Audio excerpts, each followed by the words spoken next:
자, 우리는 전부 다 하나님의 백성입니다. 하나님이 구원해 주시고 하나님의 자녀 삼아 주셨습니다. 그렇다면은 구원받은 자들이 어떻게 살아갈 것인가 고민하는 그런 시간이 되었으면 합니다. 늘 저는 그 고민이 제일로 크다고 봐요. 어떻게 사는 것이 하나님의 영광을 위해서 하는 것이고 구원받은 자가 사는 마땅한 길인가. 그거는 늘 물론 사람마다 다 다르죠. 똑같은 것은 아니죠. 하나님이 원하시는 것은 다 다를 겁니다. 자, 오늘 본문이 그런 이야기입니다. 근데 본문을 앞서서 잠깐 1절부터 조금 좀 점검을 한번 해볼까 합니다. 길게는 않을 거니까. 자, 1절에서는 형제 사랑하기를 계속하라 합니다. 계속하랍니다. 형제 사랑하는 것이 지금 현재도 하고 있어요. 근데 계속하라는 거예요.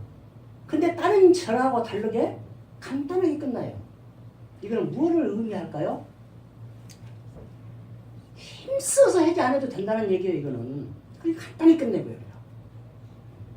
형제 사랑하기는 간단하게. 자기 핏줄인데 억지로 막 사랑하는 사람도 물론 있겠지만은 아마 대부분 그렇지 않을 거예요. 그냥 저 같은 경우도 그래요. 부모 형제 사이는 그냥 말다툼하고 싸움을 했더라도 그냥 가서 막 사과하고 막 미안하다고 하고 막 이렇게 안 해도 돼요. 그냥 시간 지나면 또 하죠. 또 하고 그래요. 다른 사람 그런지 몰라도 저는 그런 것 같아요. 뭐 굳이 막 그래서 우리나라 사람은 사과하는 것이 좀 부족해요. 근데 그 사과하는 것이 반드시 필요합니다.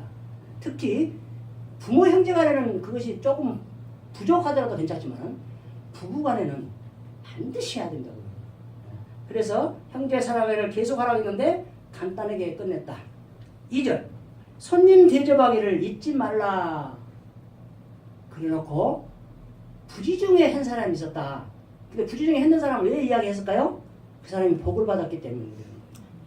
또 한 가지는 부지중에 했다는 얘기는 의식적으로 하는 것이 아니고 지금까지 해오던 것을 무의식적으로 한 거예요. 그냥 이 사람에게 해갖고 내가 복을 받으려고 하는 게 아니고 그냥 하다 뭐 평소에 하는 습관대로 하다 보니까 부지중에 했다고 그렇게 표현을 한 거예요. 그래서 복을 받은 거예요. 근데 그것이 쉽지가 않아요. 그래서 좀 길게 써놨지 않는가 그렇게 저는 생각합니다. 그 다음 3절 국률한 마음을 가지라.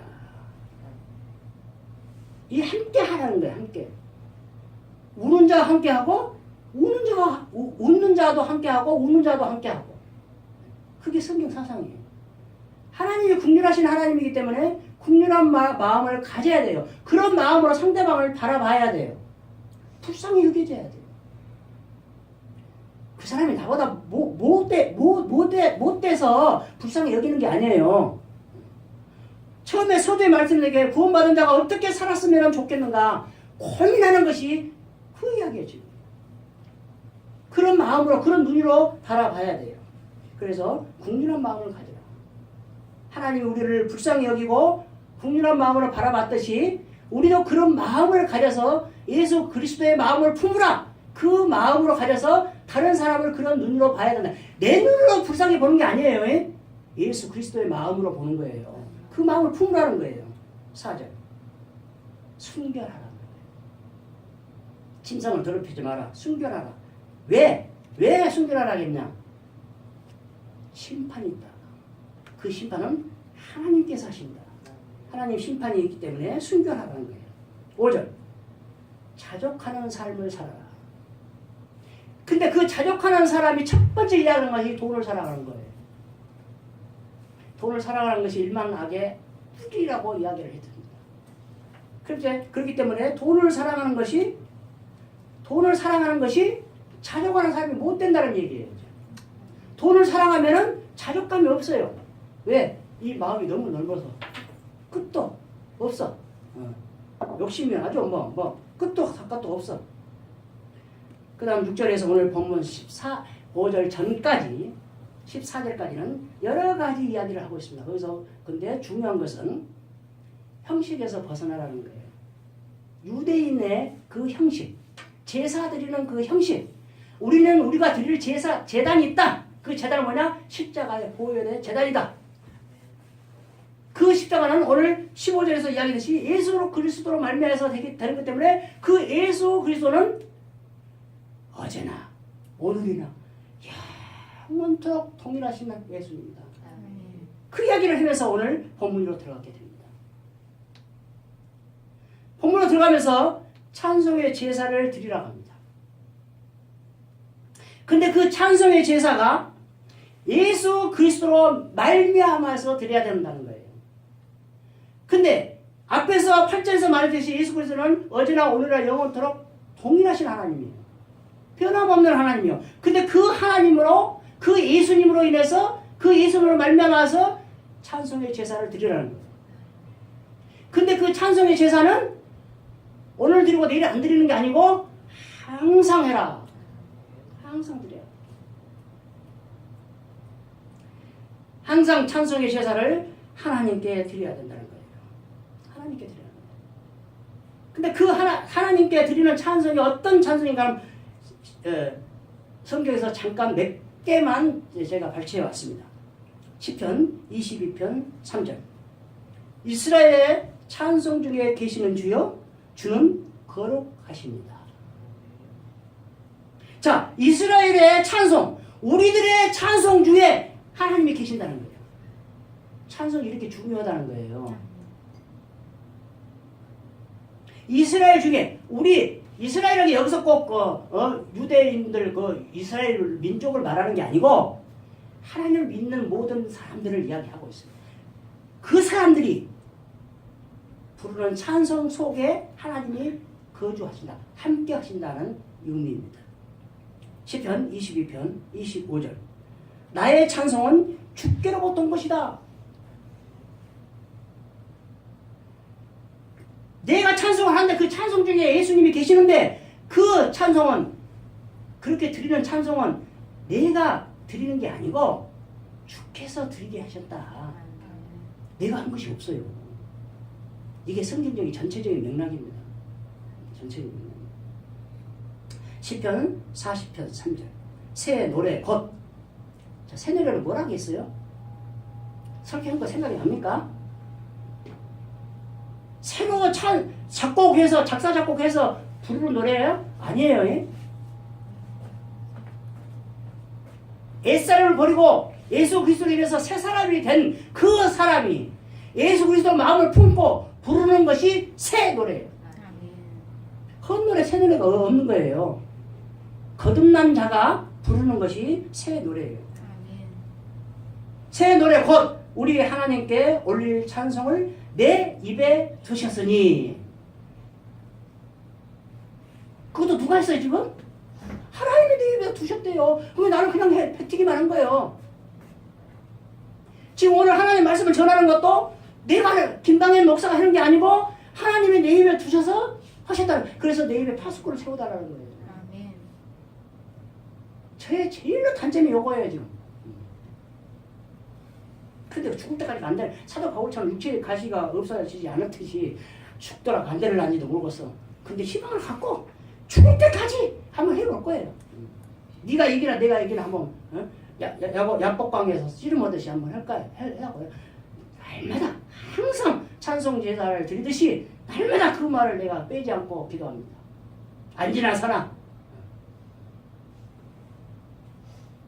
해주면 다행이고 안 해주면 많은 거고 어쩔 수 없죠. 내 주관이 아닌데 내 소관이 아닌데 어쩔 거예요. 시편 100편 4절. 감사함으로 그의 문에 들어가며 찬송함으로 그의 공중에 들어가서 그에게 감사하며 그의 이름을 송축할지어다.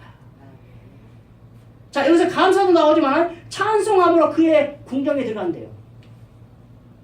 이 이야기는 뭐냐? 찬송함으로 구원을 받는다는 얘기인데 그 극자적으로 그렇게 해석해보면 큰일 나봅니다.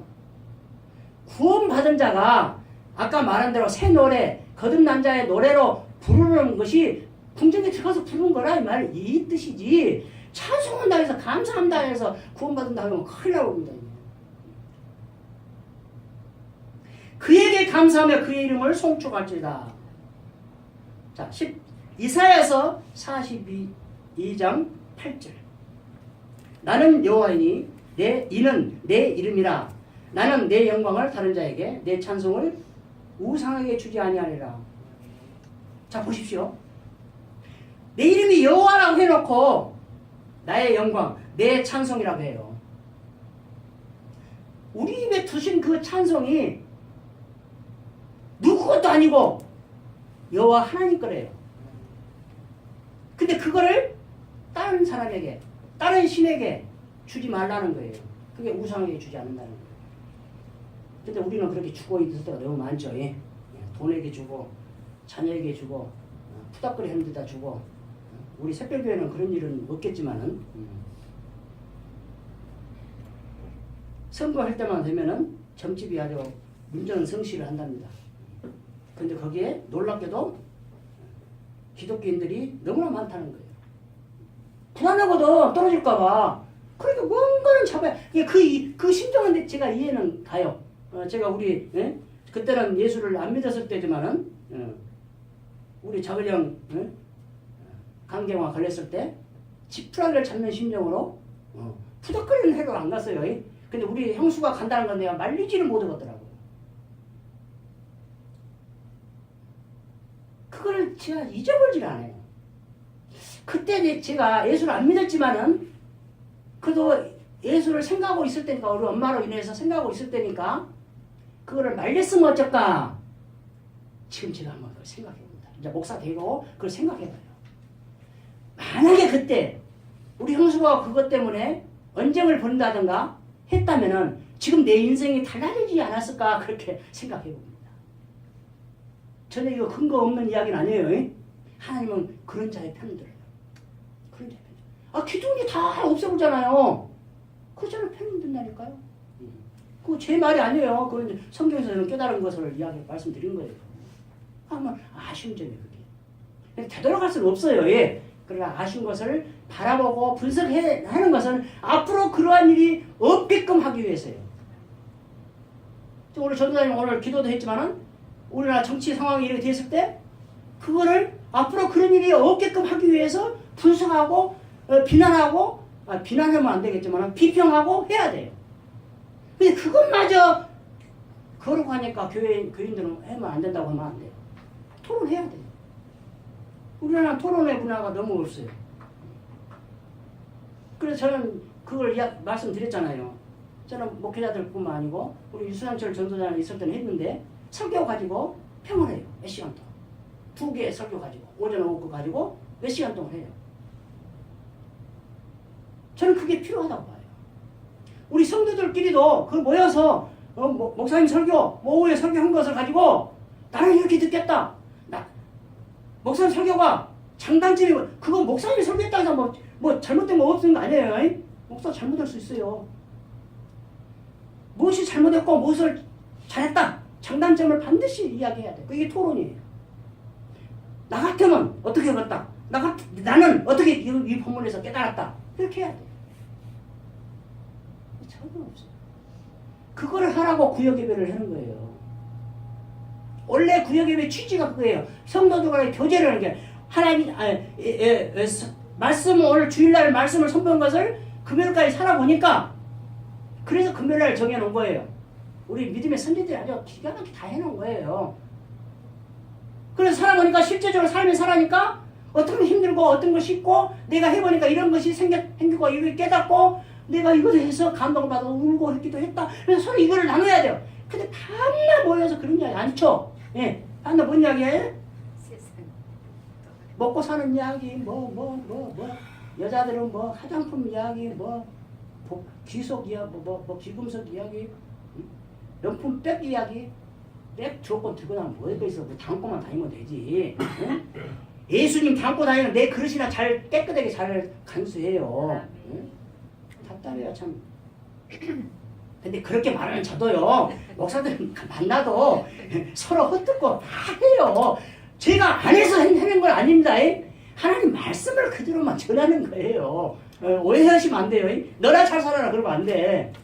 저도 못해요. 그렇게. 저도 만나면 너무 쉽고 그래요. 뒷담화하고 그래요. 응? 목사들이라도 아는 줄 알아야 다 해요.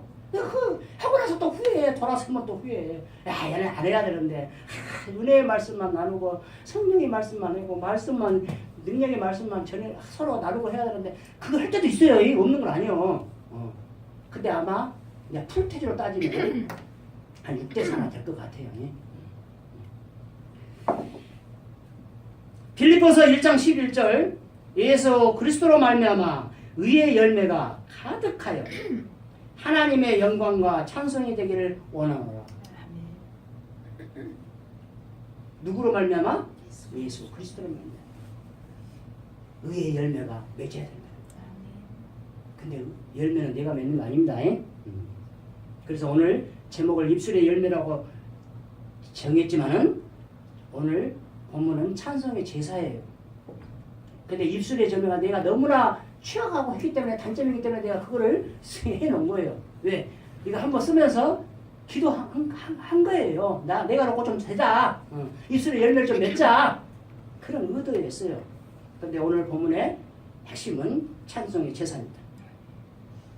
자, 찬송의 제사를 드리라 하는데 어떻게 드릴 것이냐? 첫 번째, 찬송의 제물을 드리라는 거야. 찬송을 제물로 이야기를 하고 있습니다. 찬송의 제물이에요. 그 제물이 드려야 되는데, 자, 15절 전반전에 보면은 오늘 본문 전반전에 예수로 말미암아 항상 찬송의 제사를 하나님께 드리자. 찬송의 제물이에요. 제사가 제물이 있어야 되잖아요. 근데 구약의 제사는 어떤 동물을 잡아서 피가 있었지만은 그래서 앞부분에 그 제사 드리는 게 예수님의 피가 나온 거예요. 그렇지만 지금은 그거 아니에요. 그 대신에 그 제물 대신에 찬송이라는 제물을 드렸다는 거예요. 근데 그 찬송의 제물은 핵심이 뭐냐? 입술이라는 거예요. 찬송의 제물의 핵심이 입술이에요. 내 입술을 어떻게 놀리냐에 따라서 달라진다는 거예요. 입술로 많은 말을 하죠. 많은 말을 해요. 이 입술의 혀의 권세에 대한 이야기는 야고보서에 너무나 많이 나와 있어요. 그걸 다 이야기할 수는 없죠. 근데 하여튼 입술로 많은 말을 내뱉어요. 근데 그 속에 하나님을 찬송하는 것이 얼마나 있느냐. 중요한 이야기입니다. 잠언서 18장 2절 죽고 사는 것이 혀의 힘에 달렸나니 혀를 쓰기 좋아하는 자는 혀의 열매를 먹으리라. 자, 죽고 사는 것이 혀의 힘에 달렸다. 자, 예수를 한 번만 부인해라. 내 혀로 한 번만 부인하면 살아요. 근데 예수님은 나를 한 번도 부인하지 않기 때문에 나는 못 온다. 그거 죽었잖아요. 죽고 사는 것이 혀의 근술이에요. 근데 그거를 혀의 열매로 표현하고 있어요. 스디반도 마찬가지, 다 마찬가지잖아요. 근데 그 사람들은 말을 해서 죽었어요. 그 혀의 열매가 죽음이에요. 근데 그게 그런 평범한 죽음이 아니었죠. 호세아서 14장 2절 너는 말씀을 가지고 여호와께로 돌아와서 아뢰기를 모든 불의를 제거하시고 선한 발을 받으소서. 우리가 숫송아지를 대신하여 입술의 열매를 주께 드리나이다. 자, 여기 분명히 나오죠. 숫소를 제물을 대신해서 입술을 드린다는 거예요. 그래서 입술의 열매는 찬송은 찬송의 제물이다. 두 번째, 사랑의 제물을 드리라는 거예요. 사랑의 제물. 그 사랑의 제물은 오직 선을 향함과 서로 나누어 주기를 잊지 말라. 자, 갈라디아서도 이야기를 했지만은 서로 하는 거예요. 사랑은 서로 하는 것이 사랑이에요. 혼자만 하면 서로 안 하고 혼자만 하면 짝사랑이죠. 나눠 주기도 서로 하나입니다. 받았으면 주라는 거예요. 그런데 그거를 서구 사상을 이야기하면서 기브앤테이크 이야기하면서도 이야기했지만은 성경은 그건 아닌 것 같아요. 그죠? 주기만 하는 거예요. 주기만. 받을 거 생각하지 말고. 근데 여기서는 하여튼 서로 하는 거예요. 서로. 그러니까 무엇이 옳다고 싸울 필요가 없어요. 내가 그렇게 하면 하는 것이고 못하면 마는 거고 그래야죠. 사도행전 20장 35절 중반절에 보면 주 예수께서 친히 말씀하신 바 주는 것이 받는 것보다 복이 있도다 하심을 기억하여야 할지니라. 예수님 그렇게 말씀하셨대요. 근데 예수님이 직접 그렇게 사도 바울이 쓴 것처럼 주는 것이 받는 것보다 복되다 그렇게 말한 것은 없어요. 그럼 어디다 근거를 해서 사도 바울이 그렇게 썼을까? 그랬더니 누가복음 6장 38절 주라 그 부분이에요. 주라 그리하면 너희에게 줄 것이니 곧 후히 되어 누르고 흔들어 넘치도록 하여 너희에게 안겨주리라. 자 서로 주고받는 것인데 그것이 아니에요. 이거는 나는 주기만 해요. 저 사람한테 받지 말고 그 받는 것은 하나님께서 흔들어 넘치도록 준다는 거예요. 하나님께 받으라는 거예요. 이게 성경 핵심 사상이에요. 근데 갈라디아서 나오는 서로 짐을 지라는 이야기는 어려운고 힘든 이야기를 그런 일들은 서로 나누어서 하는 거예요. 농협에서 있죠. 예. 뭐 서로 나눠가지고 기쁨이 두 배고 저런 거 있죠. 예. 그거 한 것이 아마 기독교인이 아닌가 저는 그걸 문구를 볼 때마다 그 생각을 해요. 자, 선을 행하고 구제하는 것이 하나님께서 기뻐하시는 제사라고 말씀드립니다. 하나님께서 기뻐하신대요. 그걸 선을 행하고 구제하는 것을. 왜 구제하고 주는 것을 복되다 해두고 주는 것을 하나님이 기뻐하시냐는 거예요. 왜 그럴까요? 전번에 한번 말씀드렸는데 잊어버리는 거 몰라요. 왜 주고 받으려고 생각하지 말아야 되냐? 그게 전도예요. 전도한 사람 치고요. 뭐를 안 주면 안 돼요. 막 줘야 돼 막. 그럼 어떤 사람은 미안해서라도 나와. 미안해서. 그러니까 전도하려면 돈 줘야 돼. 하나님께 기도해야 돼 막. 돈 달라고. 기뻐하시는 제사다. 이게 저는 성경에서 가장 많이 나오는 사마리인이라고 봐요. 누가복음 10장에 30절, 30절 나오는 뭐 시간이 많이 걸린 게 다 할 수는 없고 사마리인 다 아시는 내용이잖아요. 그게 가장 선을 향하는 핵심 생각이다. 저는 그렇게 이야기를 하고 싶습니다. 자, 첫 번째는 찬성의 제물을 드리고 두 번째는 사랑의 제물을 드리고 세 번째 인도하는 자들에게 순종하고 복종하라. 그것까지도 찬성의 제사로 하나님께서 여기십니다. 이 부분은 제가 좀 말씀드리기가 좀 껄끄러운 부분이에요. 근데 하나님 말씀이니까 있는 그대로만 말씀드리겠습니다. 자, 인도하는 자들에게 순종하고 복종하라. 순종은 페이도라는 단어인데 확신하다, 동의하다, 의존하다. 이거를 박윤선 박사는 교훈과 지도에 따라간다 그렇게 표현을 했어요. 자, 확신해요. 맞아. 그래, 맞아. 그러면서 따라가요. 아멘 하면서 따라가요. 이게 순종이에요. 근데 복종을 또 써놨어요. 복종은 뭘까? 그래서 단어가 달라요. 언어가. 휘페이커라는 단어인데 굴복하다라는 단어. 굴복하다라는 단어와 나약하다라는 단어. 나약하다, 힘이 없다. 이거예요. 굴복하다, 나약하다. 이게 힘이 없는 사람이 힘 센 사람한테 굴복하잖아요. 무릎 꿇잖아요. 그 단어예요. 두 개 다 합친 단어예요. 그 단어에서 유래가 됐는데 양도하다라는 뜻이에요. 양도는 뭐예요? 모든 것을 거기다 다 줘버리는 거예요. 내 것이 아니야. 주님 것이요. 내 몸도 내 생명도 주님 것. 이게 복종이에요. 저는 근데 우리 새별 교인 성도들에게 복종까지는 원하지 않아요. 근데 순종은 원해요. 왜? 복을 받아야 되니까. 복을 받아야 되니까. 우리 민호 지금 가는 때 내가 한 가지만 딱 부탁했습니다. 여러 가지 말이 나올 거지만은 네 알아서 대답하고 네 알아서 해결하고 딱 하나만. 너 누나한테 반드시 말은 전해라. 부모한테 효도하면 복을 받는다. 네가 복 받기를 원하면은 이것저것 따지지 말고 무조건 잘해라. 그 말만 전해라. 이게 성경의 말씀이지 하나님 말씀이지 내 말이 아닌다. 이것만 딱 전해라. 그 외에는 할 필요 없다고 그랬어요. 이게 부모 심정 아닙니까?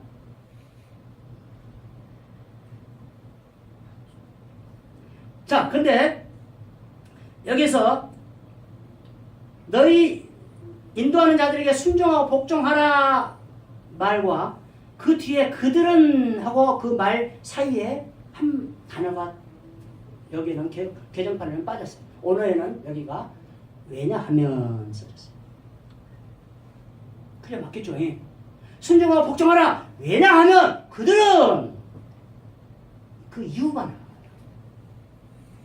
그 이유가 첫째, 너희 영혼을 경성하기를 자신들이 청산할 자인 것 같이 하기 때문이다.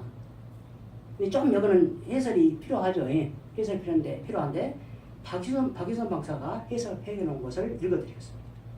너희 영혼을 위해 껴있기를 자신들이 회개하는 자 같이 한다.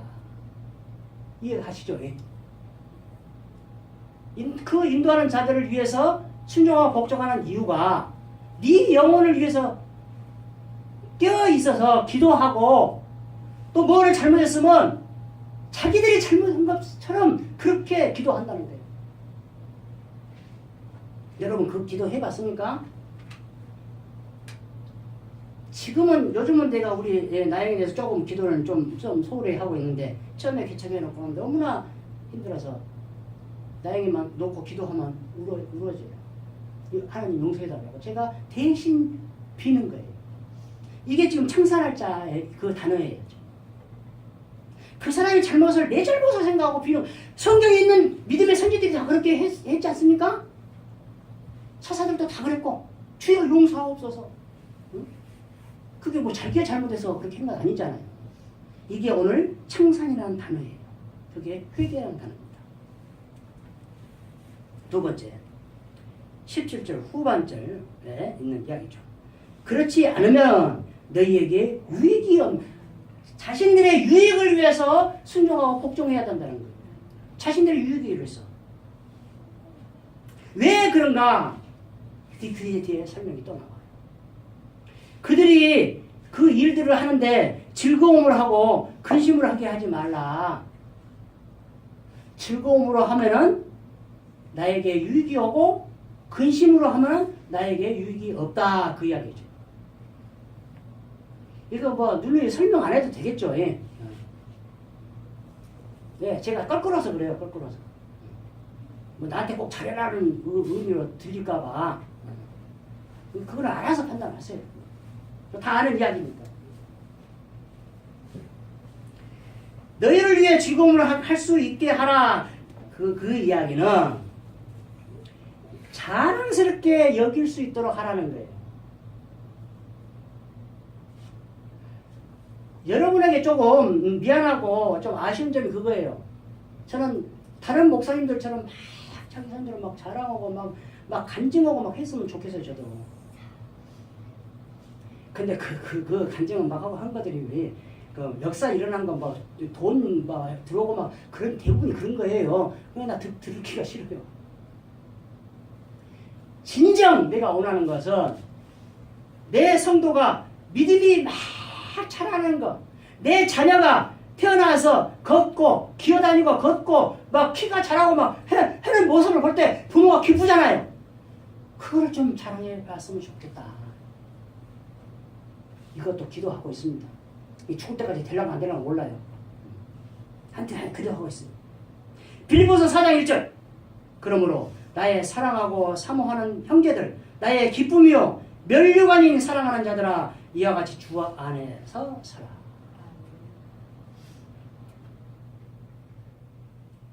자, 사도 바울이 빌립보 교인에게 편지하고 있습니다. 감옥에서 하고 있습니다. 근데 그 형제들에게, 그 성도들에게 사랑하고 사모하는 형제들하고 이야기하면서 나의 기쁨이고 면류관이라고 말씀을 하고 있습니다.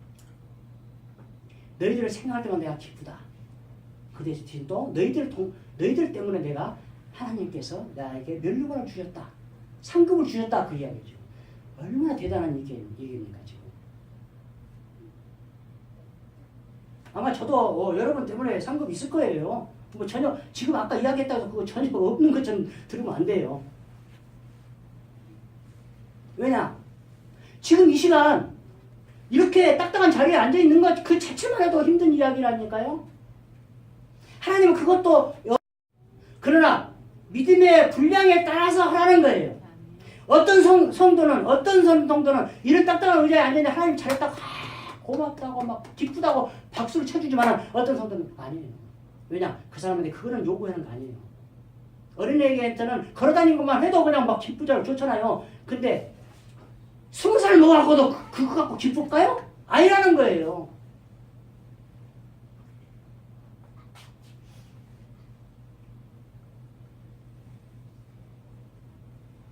우리 사도 바울은 물론 안 좋은 이야기도 있겠죠. 그러나 성경에서 성령의 감동으로 성경을 기록해 놨기 때문에 좋지 않은 이야기는 별로 없어요. 그리고 좋지 않은 이야기도 고린도전서를 보면은 대단한 멋있는 말로 표현을 해놓잖아요. 예. 저도 그렇게 한번 해봤으면 좋겠어요. 얼른 들으면 나쁜 말도 얼른 들으면 아닌 것 같아. 근데 집에 가서 생각해본 게 이거 나한테 뭐라 하는 건데? 이렇게 했으면 좋겠어요. 근데 저는 그런 능력이 없는 것 같아요. 자, 말씀 맞습니다.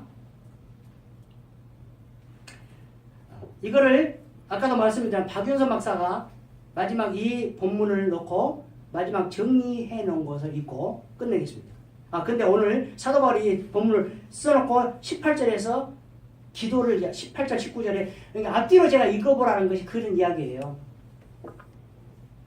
기도를 이야기하잖아요. 자신을 위해서 기도하는 거예요.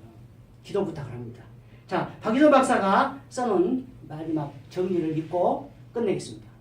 신자들의 순종하는 협력을 얻지 못하는 지도자는 마음에 기쁨이 없도다. 그것은 마치 기쁨으로 돌아가는 기계에 기름을 바르지 않고 돌리려 함과 같다. 그러므로 그 지도자를 근심시키는 신자들은 자기들 자신을 스스로 해야 하는 것이다.